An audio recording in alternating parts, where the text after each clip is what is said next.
Hi, third graders. Today we're going to read Little Melba and Her Big Trombone. Spread the word! Little Melba Liston was something special.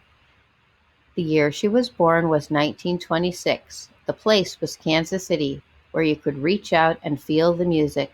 The avenues were lined with jazz clubs, street bands, and folks harmonizing on every corner. All the hot music makers made sure they had a gig in KC. From as far back as her memory would go, Melba loved the sound of music. Blues, jazz, and gospel rhythms danced in her head. The plink of the guitar, the hum of the bass, the thrum of a drum, the ping-pang of a piano, the tremble of a sweet horn. Notes stirred and rhythms bubbled all through Melba's home. She couldn't get enough. Music was always on her mind. She daydreamed about beats and lyrics. Music was on Melba's mind at night, too, when she should have been fast asleep. Melba loved to hum along with the radio. Sometimes the music sounded so good she cupped her ear to the majestic and closed her eyes. She especially loved Fats Waller with his growly voice and booming piano. The player piano came alive when Melba's kinfolk stopped by. While Melba pedaled, her aunties danced around the room. With all that music flying by, Melba wanted to create her own sounds. When she was 7 years old, she decided to sign up for a music class at school. What instrument could I play? Melba wondered.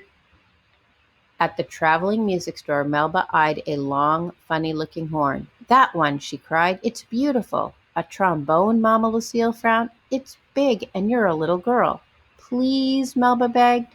Mama Lucille bought the shiny trombone on the spot. She couldn't say no to her only child. Melba beamed from ear to ear and squeezed her new friend. That night on the porch, Melba listened to Grandpa John play his guitar. This time she had her own music maker. Grandpa John showed Melba how to cradle the horn. She tried to push out the slide, but her arm was too short. She had to tilt her head sideways and stretch out her right arm. Melba gave the horn a mighty blow. Honk! Honk! It sounded bad, like a howling dog. I'm no good, Grandpa, Melba said, tearing up. If you can blow, you can play, Grandpa John said. Now stand up straight and blow steady. Melba stayed up real late and practiced until she could play a simple tune all by herself. Even with her keen ear, teaching herself to play the trombone was no piece of cake. But Melba kept blowing her horn, getting better day by day. The cool brass of the horn felt swell on her fingers. Before long, Melba and her horn were making magic.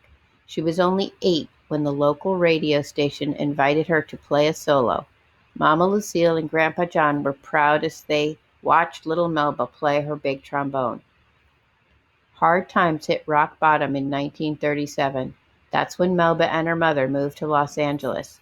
The long train ride took them 5 states west and worlds away from Kansas City. Melba's new teachers discovered that she was as smart as a whip. Her test scores were so high the principal skipped her from 6th grade to 8th.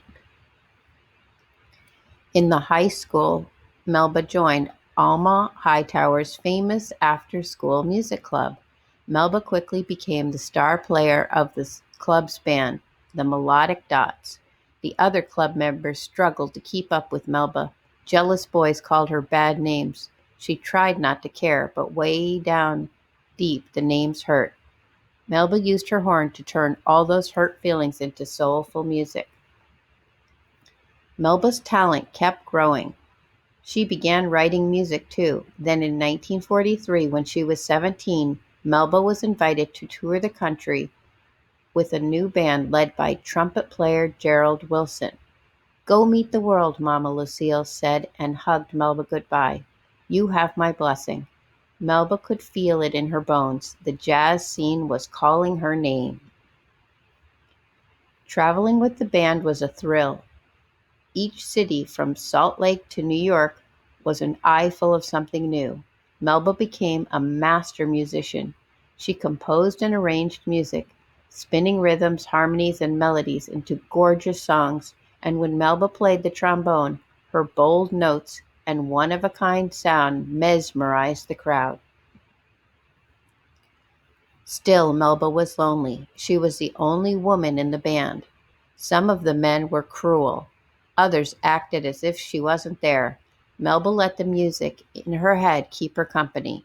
Rough times came when Melba traveled down south with singer Billie Holiday and her band. Some white folks didn't show good manners towards folks with brown skin.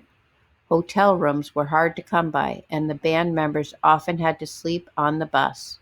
Restaurants didn't always want their business. In the clubs, audiences sometimes just sat and stared at the band and didn't show up at all. Discouraged, Melba almost walked away from her trombone for good. But Melba's fans wouldn't let her quit.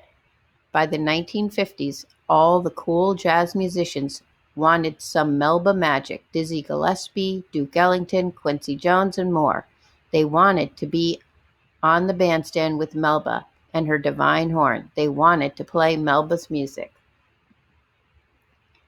Melba and her music trotted around the globe, dazzling audiences and making headlines in Europe, the Middle East, and Asia. All her life, Melba kept composing and arranging music, kept making her trombone sing. Spread the word, Melba Liston was something special. I hope you enjoyed the story, boys and girls.